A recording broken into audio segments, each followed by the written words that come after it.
Misi PSM Makassar tembus AFC Cup bisa berantakan, penyerang Juku Eja masih mandul. Ini dia, Ibrahim! Gol!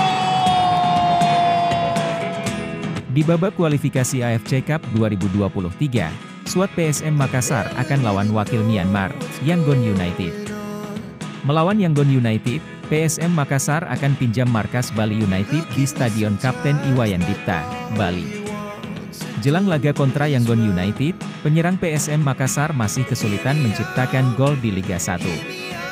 Penyerang asing PSM Makassar Adilson Silva hingga pekan ke-9 Liga 1 masih mandul.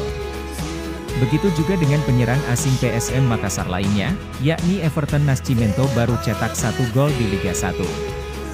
Sementara Andi Harjito juga cetak 1 gol di Liga 1. Penyerang PSM Makassar lainnya, Danot Bisa dan Ricky Pratama juga masih mandul. Pemain asal Jepang Kenzo Nambu yang sejatinya bukan penyerang murni, malah sudah mencetak 4 gol, dan jadi top skor sementara PSM Makassar di Liga 1. Ya, Ibrahim!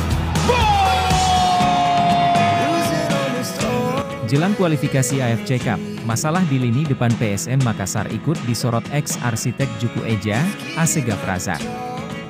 Masalah di lini depan PSM Makassar tentu harus dibenahi Bernardo Tavares, jelang laga kontra Yangon United. Jika tak mampu atasi masalah di lini depan, misi PSM Makassar bicara banyak di AFC Cup bisa berantakan. Banyaknya peluang percuma sehingga ada kesan kita ini terburu-buru.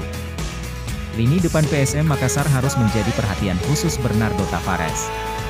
Pasalnya peluang yang didapatkan tidak sedikit. Namun faktor penyelesaian akhir masih menjadi problem. Apalagi mencetak gol menjadi tugas utama seorang striker. Menurut Asegaf Razak, penyerang dituntut agar dapat mencetak gol, melakukan assist nomor sekian.